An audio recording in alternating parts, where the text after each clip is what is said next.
Today we are going to discuss about the 9th class 5th unit, B reading, grabbing everything on the land. So in this unit we have 3 lessons, havoc of lead, and B reading, grabbing everything on the land poem, and C reading is the ham radio. So now we'll discuss about the B reading, that is grabbing everything on the land poem. So what is the meaning of grabbing? See, here we have a picture in the textbook. A girl is in the water and taking help of a tree, and here some people are on the roof of their houses, and the aeroplane is here, and some members are helping them by giving food and everything. Okay, and these are called as disasters. So disasters ante enti ante this is called natural calamity like bhukampam, తుఫాన్, tsunami.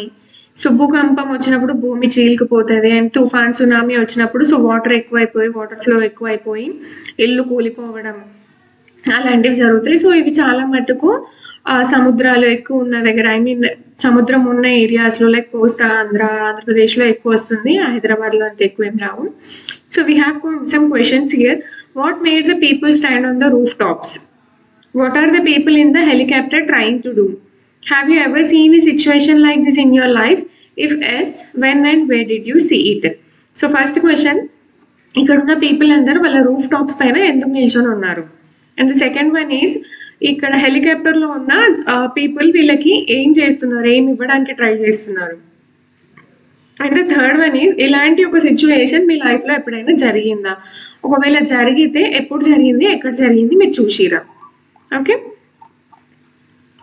and we have an oral discuss here, talk on natural calamities and their effect on human life. So natural calamities and then already meeku indaka explain chesina, that are called bhukampam, tsunami, like tufan, everything. So the effect human life paina effect avutunda? So compulsory effect avutundi. ఎలా అంటే వాళ్ళ properties అన్నీ పోయి చనిపోయి, కొంతమంది బ్రతికున్న వాళ్ళ family members చనిపోయి చాలానే ఎఫెక్ట్ ఉంటుంది. So now we will see the poem grabbing everything on the land. Grabbing అంటే ఏంటిది అంటే ఊడ్చుకుపోవడం. ఓకే, ఇక్కడ మనం దేని గురించి డిస్కస్ చేస్తున్నాం? న్యాచురల్ క్యాలమిటీస్ లైక్ డిజాస్టర్స్ గురించి మనము. డిజాస్టర్ అంటే ఏంటిది అంటే నాశనం అయిపోవడం. ఓకే, తుఫాన్, సునామీ అలాంటివి, భూకంపం అలాంటివి వచ్చినప్పుడు మనకున్న ప్రాపర్టీస్, ఉన్న షెల్టర్ అవన్నీ పోతాయి కాబట్టి అది ఒక వినాశకం అన్నమాట. So grabbing everything on the land అంటే అలాంటివి వచ్చినప్పుడు భూమి అంతా ఊడ్చుకుపోతుంది, అదే మనకి ఇక్కడ ఈ పోయం అనమాట. So we can see in the picture here, ఇగో ఇదే సునామీ అనమాట. ఇక్కడ ఉన్న అంత వాటర్ ఇక్కడ మునిగిపోయి ఉంటుంది. Okay, there came like a wave, like a great hand, grabbing everything on the land, its fingers of foam circling round, uprooting trees, smashing homes to the ground. So first స్టాంజాలో మనకి తుఫాన్ ఎలా వచ్చింది చెప్తున్నారనమాట. అది ఎలా వచ్చింది అంటే ఒక వేవ్, ఒక పెద్ద చెయ్యి అనమాట. చెయ్యి మన పామ్ ఏదైతే ఉంటుందో అరచెయ్యి, అది ఇలా ఒక పడగలాగా తీస్తే ఎలా వస్తుందో అలా సునామీ వచ్చిందనమాట. చూడండి ఇక్కడ మనం చూడొచ్చు, ఇక్కడ ఈ పోయంలో ఇక్కడ వాటర్ కనిపిస్తుంది కదా, ఇక్కడ చూడొచ్చు అనమాట మనము అది ఎలా వచ్చింది అని. మన పామ్ అరచేయి అయితే ఎలా ఉంటుందో మనం పడగలాగా పెడితే ఎలా వస్తుందో అలా వచ్చిందనమాట. అలా వచ్చి అక్కడ ఉన్నదంతా ఊడ్చుకొని పోయిందనమాట. Its fingers of foam circling round. అయితే మనకి చేతికి ఫింగర్స్ ఏవైతే ఉంటాయో అవి ఒక సర్కిల్ లాగా ఇలా రౌండ్గా ఫామ్ అయ్యి uprooting trees and smashing homes to the ground. అది సర్కిల్, ఐ మీన్ ఆ ఫింగర్స్ ఏవైతే ఉన్నాయో అంటే ఇక్కడ మనకి వైట్ కలర్ది ఏదైతే ఉంది కదా అది ఫింగర్స్ లాగా ఇక్కడ మనకి ఎక్స్ప్లెయిన్ చేస్తున్నాడు poet. So its fingers of foam, ఇదేదైతే తెల్లది ఏమంటారు నురగలాగా ఏదైతే ఉందో అదే అనమాట ఫింగర్స్ అనమాట, హ్యాండ్కున్న ఫింగర్స్. అది ఇలా రౌండ్గా ఫామ్ అయ్యి అక్కడ ఉన్న ట్రీస్ని వేళ్ళతో సహా ఎత్తేసి అక్కడ ఉన్న గ్రౌండ్స్, ఐ మీన్ హోమ్స్, ఇల్లులు ఏవైతే ఉన్నాయో అవి నేలమట్టం అనమాట. అంటే కూల్ చేసి భూమికి సమానం చేసేసినాయి, అంటే ఇల్లు అన్నీ కూలిపోయినాయి అని. It aimed its fist at everything in sight. Nothing could survive this dreadful might. People ran in and out in time with the tide. Nowhere to go and nowhere to hide. So అది ఎలా వచ్చింది అంటే ఒక పిడికిలి బిగించి ఇంకా అంతా నాశనం చేసేయాలి అన్నట్టుగా వచ్చిందనమాట. It aimed its fist at everything in sight. ఒక్క చూపుతోనే, అంటే ఇలా మనం ఒక కళ్ళు మూసి తెరిచినంత లోపలే మన పిడికిలి బిగిస్తే ఎలా ఉంటదో అంత ఫాస్ట్‌గా వచ్చిందనమాట. Nothing could survive this dreadful might. Dreadful అంటే భయంకరమైన. సో, అది ఎలా వచ్చింది? ఎంత భయంకరంగా వచ్చింది అంటే, ఏ ఒక్క జీవి, ఏ ఒక్క లివింగ్ ఆర్గానిజం గూడా అక్కడ బ్రతకలేకుండా అంత భయంకరంగా వచ్చిందనమాట. People ran in and out in time with the tide. So, tide అంటే ఇక్కడ people ran in and out in time with the tide. Nowhere to go and nowhere to hide. So అప్పుడు అది అలా వచ్చినప్పుడు పీపుల్ అక్కడ ఉన్న ప్రజలు ఇంట్లోకి బయటికి ఆ అలలు ఎలా వెళ్తే అలా అన్నమాట వస్తున్నారు. వాళ్ళకి ఎక్కడికి వెళ్ళడానికి ప్లేస్ లేదు అండ్ ఇంకా ఎక్కడ దాచుకోవడానికి కూడా ప్లేస్ లేదన్నమాట వాళ్ళు సర్వైవ్ చేయడానికి. The hand was burned in the belly of the ocean, fed by plates creating the potion. It grew in fury, it grew in power, the anger to be unleashed within the hour. So the hand was burned in the belly of the ocean. So మనకి first స్టాన్జాలో చెప్పింది కదా poet ఏమని అంటే అది ఒక చెయ్యి, పెద్ద చేతిలాగా వచ్చింది అని. సో ఆ చెయ్యి ఎక్కడ పుట్టింది అంటే సముద్రం మధ్యలో అన్నమాట. బెల్లి అంటే మిడిల్, స్టమక్ అన్నమాట. అంటే నార్మల్గా మనుషులకైతే స్టమక్ పార్ట్ అంటాము. సో అది బెల్లీ ఆఫ్ ద ఓషియన్ అంటే సముద్రం మధ్యలో నుంచి ఆ చెయ్యి అనేది ఏదైతే ఉందో అది బయటికి వచ్చిందనమాట. Fed by plates creating the potion. So అది ఎలా వచ్చింది అక్కడ, అక్కడ ఎలా ఉంది అంటే లైక్ ప్లేట్స్ ఉంటాయి కదా, దాన్ని మనం ఎక్స్ప్లెయిన్ చేయలేము. సో ఇది ఎలా వచ్చింది అంటే సముద్రం నుంచి నార్మల్గా మనం ఒక ప్లేట్లో అన్నం వేసుకొని తింటాం, కానీ అది తిన్నది ఎలా ఉంటుంది అంటే చాలా చేదుగా ఉంటుంది. సో అలానే అనమాట సముద్రం నడిమధ్యలో నుంచి ఒక ప్లేట్ అనే ఒక పోర్షన్ క్రియేట్ అయ్యి అది అక్కడి నుంచి వచ్చింది అనమాట. It గ్రూ in fury, it గ్రూ in power. So అది ఎలా వచ్చింది అంటే చాలా స్ట్రాంగ్గా, చాలా కోపంగా, చాలా స్పీడ్గా వచ్చింది అనమాట. The anger to be unleashed within the hour. Unleashed అంటే రిలీజ్ చేయడం అనమాట. సో అది ఎలా వచ్చింది, చాలా స్ట్రాంగ్గా, చాలా పవర్ఫుల్గా వచ్చింది. అండ్ ఇంకా అది చాలా రోజుల నుంచి మనం కోపంగా ఉండి అదంతా ఒకేసారి చూపిస్తే ఎలా ఉంటుందో, ఎలా మనం ఒకేసారి రిలీజ్ చేస్తే ఎలా ఉంటుందో అంత కోపంగా ఇక్కడ మనకి సునామీ అనేది వచ్చిందనమాట. No one knew what was on the way. People were working, children at play.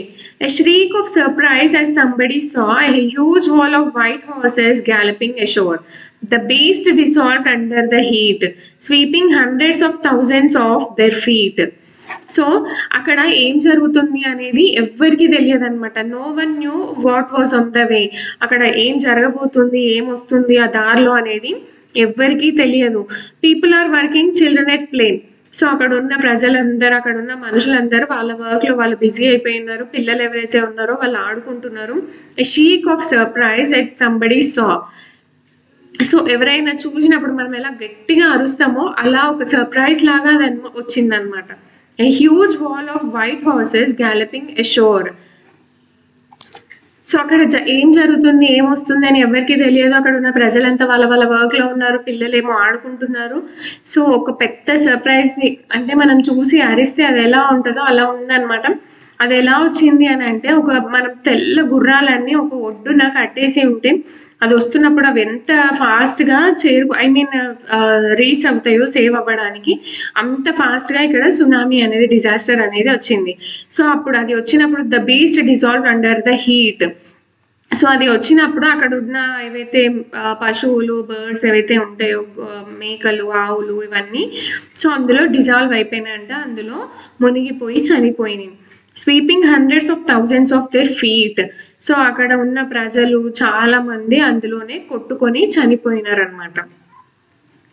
There was crashing and crunching and tearing apart, seeping its way into everyone's heart. Lives were lost, bodies found, brutally killed by a hungry hound.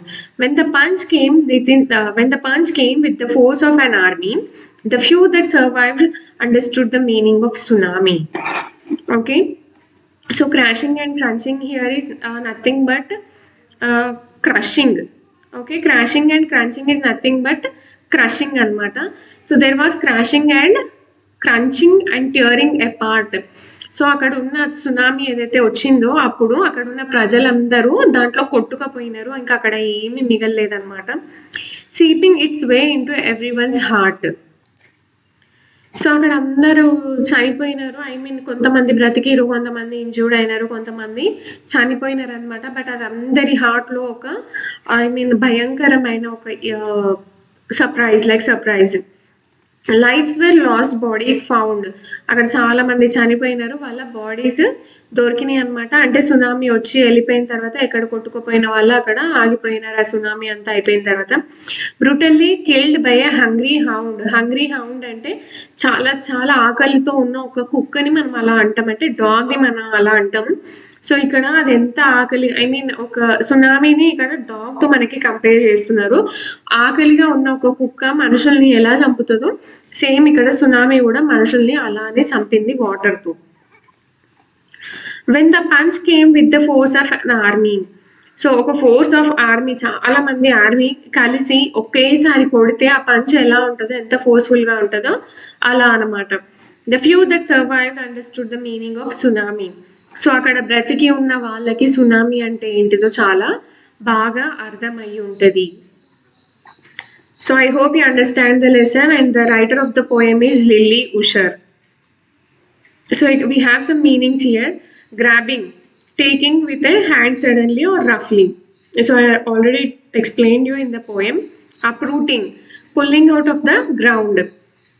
So లోపల నుంచి, ground లోపల నుంచి తీయడంని uprooting అంటారు. Survive, continue to live despite a dangerous event. అంటే ఒక dangerous event అయిన తర్వాత వాళ్ళు బ్రతకడం కంటిన్యూ అయితే దాన్ని సర్వైవ్ అంటారు. Dreadful might, terrible power. Fed by plates, pushed by the movements of rock in the earth. Potion, with water a great force of strength. Unleashed, let loose. Shriek, a loud shout. White horses, waves in the sea or ocean with white tops on them, galloping, increasing or spreading rapidly. Beast, big animals. Dissolved, mixed in water and disappeared. Heat, pressure. Crashing, hitting hard, making a noise. Crunching, crushing noisily. Tearing apart, destroying something completely. Seeping, flowing slowly. Punch, a hard hit made with the fist. Army, a group of hounds compared to the waves of tsunami. So these are the meanings of this poem. So I hope you understand the poem. For more videos, for more lessons, please like, share and subscribe my channel.